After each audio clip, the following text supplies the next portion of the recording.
The Apollo University, University of Leicester, 35 lakhs fees for 3-year BTech CSE UK. నమస్తే, నా పేరు doctor N Subrahmanyam, Ayurveda specialist, Amrutham Ayurvedic hospital, Hyderabad. చాలామందికి చాలా రకాల రోగాలు ఇబ్బంది పెడుతున్నాయి. ఒక్కోసారి కడుపులో నొప్పి అంటారు, ఇంకోసారి కాలు నొప్పి అంటారు, ఒకసారి వెయిట్ పెరిగిపోయామంటారు, కొంతమందికి జుట్టు రాలుతోందంటారు, జుట్టు తెల్లబడిపోతుంటారు. ఇలా రకరకాలవన్నీ ఉన్నాయి కదా. వీటిలో కొన్ని జుట్టు తెల్లబడిపోయినా పెద్ద నష్టం లేదు, కానీ వాళ్ళ యొక్క నడక కానీ, వాళ్ళ జీవన విధానం కానీ, వాళ్ళకి ఆహారం సక్రమంగా జీర్ణం కాకపోవడం కానీ, విరేచనం సరిగా కాకపోవడం కానీ, లేకపోతే శరీరం దుర్వాసన వస్తుండడం కానీ, యాక్టివ్గా లేకపోవడం, చాలా బద్ధకంగా ఉండడం, ఇలాంటి సమస్యలన్నీ ఉన్నాయి అంటే వాళ్ళ శరీరంలో మృతకణజాలం పేరుకునుందని అర్థం. ఆ మృతకణజాలాన్ని ఆయుర్వేదంలో శోధన చికిత్స అనే విధానంతో దీన్ని ముందు మీరు తొలగించుకుంటే అప్పుడు మీకు మంచి మందులు ఏవైనా ఇస్తే పనిచేస్తాయి. లేకపోతే మీకు అద్భుతమైన మందులు ఇచ్చినా, అది బంగారంతో చేసినా, వజ్రాలతో చేసినా కూడా ఆ మందులు పనిచేయలేవు. అందుకని ఈ విధానాన్ని ఆయుర్వేద శాస్త్రంలో పంచకర్మ చికిత్స అని చెప్తూ, ఆ పంచకర్మ చికిత్సలో శోధన చికిత్స, శమన చికిత్స అంటే ముందు లోపలున్న దోషాలన్నింటినీ తొలగించడం, తర్వాత ఏవైతే చెడిపోయిన ఆర్గాన్స్ ఉన్నాయో వాటిని బాగు చేయడం, అంటే వాటికి క్వాలిటీ ఆఫ్ సెల్స్ని, క్వాంటిటీ ఆఫ్ సెల్స్ని ఇంప్రూవ్ చేయడం. ఈ యొక్క విధానాన్ని చేయడం ద్వారా మంచి ఆరోగ్యవంతులు అవుతారు. అయితే ఇది అందరికీ అందుబాటులో ఉండవు. ఎందుకంటే ఎక్కడో గ్రామీణ ప్రాంతాల్లో ఉండేవాళ్ళు కానీ మాకు చేసుకోవడానికి లేదు, లేదంటే ఎక్కువ ఖర్చు అవుతుంది. ఈ పంచకర్మ చికిత్సలు అంటే ఈ పంచకర్మ ఉన్న హాస్పిటల్స్లోనే స్టే చేసి చేయించుకోవాల్సిన అవసరం ఉంటుంది.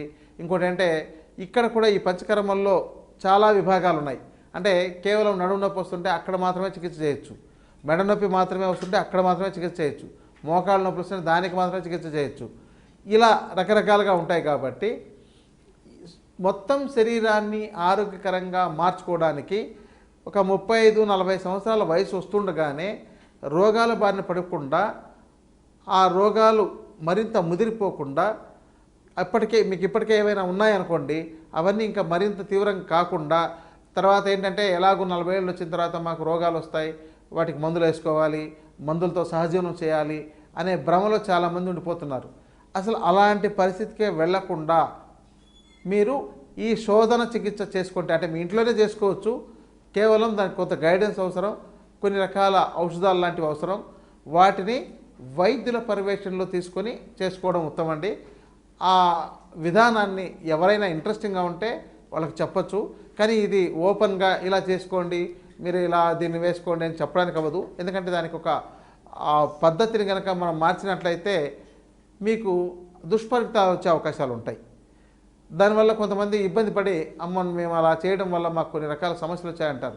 ఎందుకంటే దీనికి వైద్యుల పర్యవేక్షణ అవసరం. కనీసం ఫోన్లో మాట్లాడడం, లేదంటే దాని గురించి ఎక్స్ప్లెయిన్ చేయడం, ఏ రోజు ఎలా తీసుకుంటే దాని ఫలితం వస్తుందో దానికి సంబంధించి మరుసటి రోజు ఎలా చేయాలి అని చెప్పడం, ఇలాంటివన్నీ అవసరం.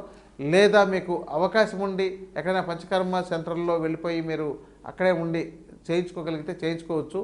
లేని పక్షంలో ఈ శోధన కర్మలో 2 రకాల పద్ధతులు ఉంటాయి. దీంతో వమనం చేయించడం, విరేచనం చేయించడం.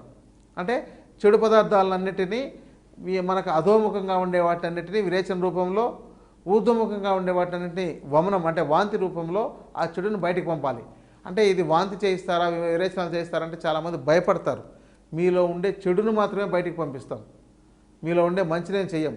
అంటే ఇంకోటి ఏంటి, మనకి ఇలాంటి అనుభవాలు లేకపోవడం వల్ల మందులు మింగుతూ ఆ ఒక కలగూర గంపలాగా తయారు చేసుకుంటున్నారు. కానీ ఆ శరీరాన్ని శుద్ధిగా ఎలా ఉండాలో ఆ ఉంచుకోవాల్సిన విధానం ఆయుర్వేద శాస్త్రం ఎంత బాగా వర్ణించినా దీన్ని అర్థం చేసుకుని వాడుకునే వాళ్ళు చాలా తక్కువ మంది ఉంటున్నారు.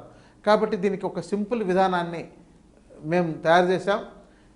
ఈ యొక్క విధానంతో మీరు మీ ఇంట్లోనే ఉంటూ గైడెన్స్తో ఫోన్లో మాట్లాడుతూనో, లేకపోతే మా దగ్గర ఎప్పటికప్పుడు ఫోన్ చేసి ఈ శోధన చికిత్స ఎలా చేసుకోవాలి, దానికి ఏం చేయాలి అని చెప్పి తెలుసుకొని, ఆ వమనం ద్వారా కానీ, అంటే ఇవి ఊర్ధ్వముఖంగా ఉండే వాటన్నిటిని మనం అలాగా అధోముఖంగా ఉండే వాటన్నిటిని విరేచనం రూపంలో మీరు చేసుకోవచ్చు. దీనికి తగిన గైడెన్స్ ఎవరికైనా కావాలంటే ఇది అసలైన చికిత్సా విధానం, ఒరిజినల్ చికిత్సా విధానం. అంటే మీరు అది వాడండి, ఈ కషాయం తాగండి, ఇవన్నీ కూడా ఒక చిట్కాలు లాంటివి. ఈ చిట్కాలు అనేది ఎవరైనా చెప్తారు, మీ ఇంట్లో మీ బామ్మలు చెప్తారు, ఇంట్లో ఉండే పెద్దవాళ్ళు చెప్తారు, మీ ఊళ్ళో ఉండే పెద్దలు చెప్తారు, లేకపోతే ఎక్కడో ఉండే చిన్నపాటి ఈ గృహ వైద్యాలు నాటు వైద్యాలు చేసే వాళ్ళందరూ కూడా చెప్పగలుగుతారు.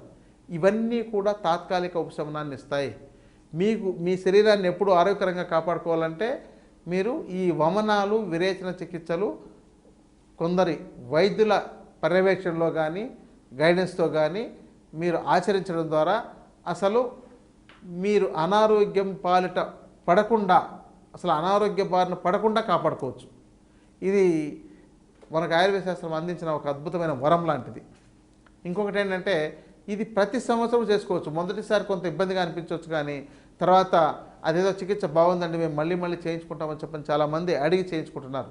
ఇలా చేసుకున్న తర్వాత మీరు మీ యొక్క ఇతర అనారోగ్య సమస్యలకు ఏదైనా ఉంటే మందులు వాడండి. మీరు రోగిగా కాకుండా నిరోగిగా జీవిస్తారు. ఇప్పుడు ఒక 40 దాటిందంటే రోగి అనే పేరు వచ్చేసింది. ఏదో షుగర్ కనో, బీపీ కనో, థైరాయిడ్ కనో, అస్తమా కనో, కీళ్ళ నొప్పుల కనో దేనికో దానికి మందులు వాడుతున్నారు. అసలు ఇలాంటి మందుల జోలికి వెళ్లకుండా మీరు కాపాడుకునే ఒక మంచి విజ్ఞానం ఈ శోధన చికిత్స. ఈ శోధన చికిత్సకు సంబంధించిన మీకు ఏదైనా అనుమానాలు ఉన్నట్లయితే మాకు తెలియజేసినట్లయితే వాటికి సంబంధించిన వివరాలు అందిస్తాం. ఇంకొకటి ఏంటంటే వీటిని మీరు ఒక రకరకాల అభిప్రాయాలు పెట్టుకోకుండా సరైన వైద్యుల పర్యవేక్షణలో దానికి సంబంధించిన వివరణ తీసుకోండి. దాని మీద అపోహలు పెంచుకోకండి, భ్రమలు పెంచుకోకండి. మీకు ఒక మంచి ఆరోగ్యాన్ని ఇవ్వగలిగే ఒక అద్భుతమైన చికిత్సా విధానం శోధన చికిత్స.